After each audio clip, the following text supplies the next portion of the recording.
안녕하세요. 저는 병원을 따뜻하게 하는 병원 노동자 모임 병따개 운영위원 장수국 노무사입니다. 오늘 제가 준비한 내용은 사직과 곤고사직에 대한 내용입니다.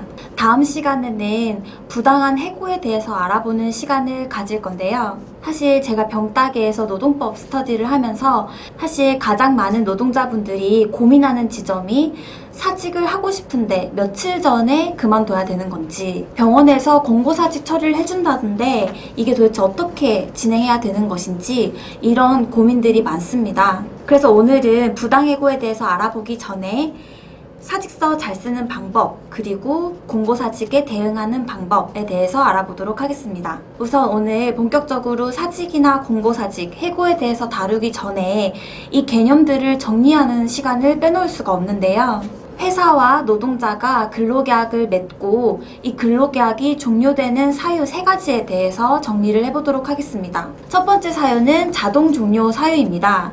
병원이 폐업하게 된다던가 노동자가 사망하게 되는 경우에는 근로계약의 당사자 일방이 없어지는 거기 때문에 근로계약은 자연히 종료될 수밖에 없습니다. 그리고 또 계약기간을 미리 정해놨는데 그 계약기간이 만료된다던가 노동자의 정년이 만료된다던가 라고 했을 때는 어떤 해고나 이런 문제가 발생하는 게 아니라 그냥 근로관계가 자동적으로 종료된다 라고 봅니다. 따라서 계약기간 만료를 통지하는 것이라던가 정년 만료를 통지하는 건 부당해고가 원칙적으로 발생될 수가 없습니다. 그런데 예외적인 경우에는 이런 계약기간 만료가 역시 부당한 해고가 되는 경우들이 있습니다.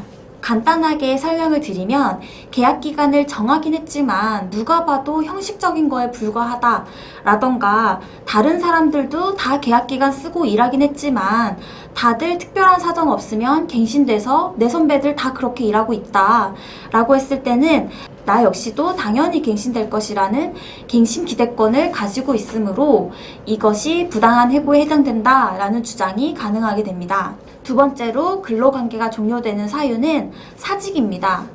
여기서 말하는 사직은 노동자가 원해서 그만두는 것을 말하는데요. 노동자가 사직서를 스스로 쓰고 나가는 것은 물론 회사가 사직 공고를 했고 이에 노동자가 동의를 해서 공고사직으로 나가는 경우도 포함됩니다. 사직이나 공고사직, 명예퇴직 같은 경우에는 결국 노동자가 동의를 해서 나가는 거에 해당되기 때문에 원칙적으로 해고가 아닙니다.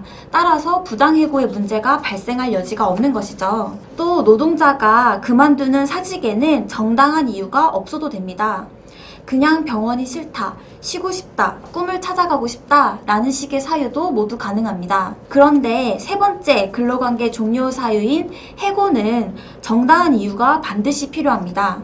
해고는 노동자의 의사에 반해서 사용자가 일방적으로 근로관계를 종료시키는 것을 말하는데, 이러한 일방적인 해고는 노동자 입장에서는 생계가 막막해지는 결과가 발생할 수도 있기 때문에 사용자는 반드시 노동자를 해고시키기 위해서는 정당한 이유를 가지고 있어야만 합니다.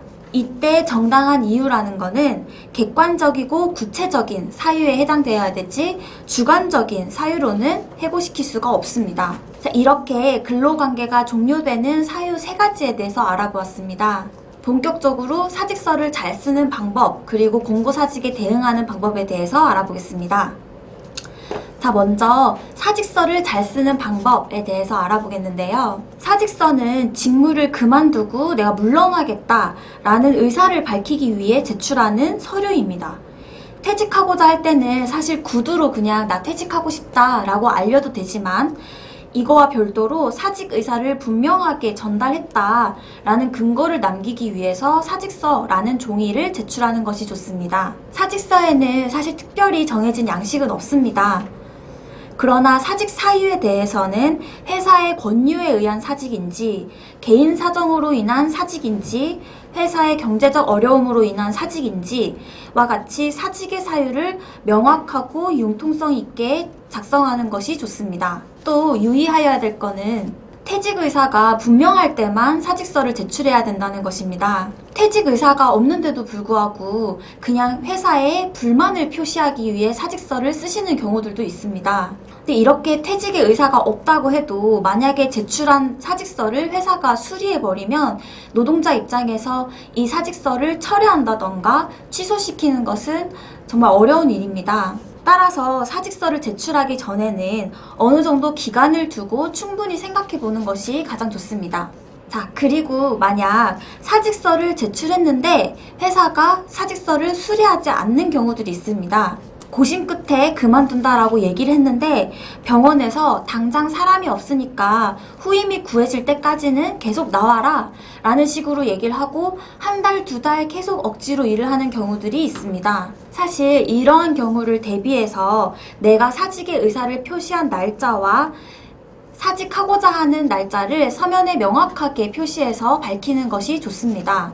일단 근로기준법에는 강제 근로를 금지하고 있기 때문에 노동자의 의사에 반하는 근로를 강제할 수는 없습니다. 따라서 퇴직 의사를 하루 전에 밝히고 그냥 나가지 않는 것도 법률상 금지되는 행위는 아닙니다. 그러나 사직의 효력이 발생할 때까지는 병원에서 결근 처리를 할 수 있기 때문에 만약에 퇴직금을 받을 수 있는 노동자라고 한다면 퇴직 전 마지막 급여가 아주 작게 나오게 되는 결과가 발생해서 퇴직금 손실을 가져오는 경우들이 있습니다. 그렇다면 사직의 효력은 언제 발생하는 걸까요? 일단 근로계약서나 취업규칙을 확인해보면 대부분의 병원이 퇴직하고자 하는 날 30일 전에 알려야 한다라고 정해두고 있습니다. 드물지만 어떤 병원에서는 15일로 정해두기도 합니다. 이렇게 며칠 전에 알려야 된다라고 규정되어 있는 경우에는 그 규정에 따라 사직의 효력이 발생한다라고 보면 됩니다. 그러나 아무리 찾아봐도 우리 병원엔 이런 규정이 없다라고 했을 때는 결국 민법에 따르는 수밖에 없는데요. 민법상으로 월급을 받는 노동자는 사직 효력 발생일이 사직서를 제출한 다음 달의 말일이 경과한 때라고 봅니다. 쉽게 말하면 내가 사직서를 제출한 다음 달의 말일, 즉 2개월이 경과한 때 사직의 효력이 발생한다라고 민법은 보고 있습니다. 따라서 이렇게 사직의 효력이 발생하면 사용자가 사직서를 수리했든 안 했든 사직의 효력이 발생하는 것이기 때문에 내가 사직함으로써 어떤 결근이 된다던가 손해배상의 책임이 발생한다던가 이런 법적 책임들에서 자유로울 수 있습니다. 다음으로는 권고사직에 대응하는 방법을 알려드릴 텐데요. 우선 병원이 사직을 권고하는 행위 자체는 아무런 법적 처분이 아닙니다. 그리고 노동자가 당연히 거부할 수 있는 행위이고 이 권고사직을 노동자가 거부했다라는 이유로 해고를 하거나 징계할 수 없다라는 점을 명확하게 인지한 상태에서 내가 권고사직에 응할 건지 응하지 않을 건지 의사를 명확하게 결정해야 됩니다. 만약에 병원이 권고사직을 했고 나도 이거에 응하고 싶다라고 하는 경우에는 이는 해고가 아니라 자진퇴사이므로 부당해고의 문제가 발생될 여지가 없습니다. 즉 해고예고 수당이라던가 서면통지 의무와 같은 해고와 관련된 법적 의무가 전혀 발생하지 않고 그리고 흔히 말하는 위로금 이라는 금액에 대해서도 지급해야 될 법적인 근거는 존재하지 않는다라는 점입니다. 따라서 만약 위로금을 받고 권고사직을 하기로 했다라고 결정한 경우에는 이런 퇴직의 경위나 날짜 그리고 권고사직에 동의하는 대가로 받기로 한 위로금의 금액 그리고 위로금을 언제까지 지급할 건지를 권고사직서 또는 사직서에다가 반드시 명시해야 됩니다. 또 이렇게 권고사직으로 만약 퇴직하게 되면 실업급여를 수급하실 수가 있는데 실업급여를 받기 위해서라도 사직서에 내가 권고사직으로 인해 퇴사한다 라는 점을 명확하게 표시하는 것이 좋습니다. 자, 그러면 병원이 권고사직을 했고 나는 이 권고사직에 응하지 않겠다라는 결정을 하신 경우에는 어떻게 해야 될지 또 알아보도록 하겠습니다. 병원이 권고사직을 한 상황에서 노동자는 당연히 거부할 수 있는데도 불구하고 병원이 계속해서 권고사직을 종용하는 경우가 있습니다. 권고사직서에 사인하지 않으면 퇴직금도 안 준다, 실업급여도 주지 않겠다 라는 식으로 얘기하는 경우들도 있는데 퇴직금과 실업급여는 당연히 사유가 되면 지급해야 되는 내용이지 병원에서 주고 말고 결정할 사항이 아닙니다. 이런 식으로 각종 회유를 하고 협박을 하면서 병원이 노동자를 권고사직으로 내보내려고 하는 이유는 해고를 하고 싶긴 한데 해고를 했을 때는 정당한 이유도 필요하고 서면으로 통지하여야 되고 이런 이유를 다 거쳤다고 생각하는데도 불구하고 법적으로 분쟁에 휘말릴 가능성들이 많기 때문입니다. 그래서 공고사직을 받는 노동자 입장에서는 왜 병원이 나를 공고사직 하려는지 이런 사유들을 명확하게 인지하고 계속 공고사직을 강요하는 경우에는 적당한 대응을 하여야 할 필요가 있습니다. 먼저 공고사직이 강제적으로 이루어지는 경우에는 이 권고사직에 대한 기록을 하는 것과 입증 자료를 모으는 것이 매우 중요합니다. 수많은 해고 사건들이 권고사직을 거부한 후에 이루어지는 경우들이 있습니다. 해고 전에 부당한 공고사직이 계속 이어졌고 노동자가 이를 거부하자 해고로 이어졌다라는 사실관계는 해고 사건에도 큰 영향을 미칩니다. 따라서 병원에서 계속 공고사직을 강요한 사실에 대해서는 기록을 해둔다던가 녹취를 해서 입증 자료를 모으시는 게 가장 중요합니다.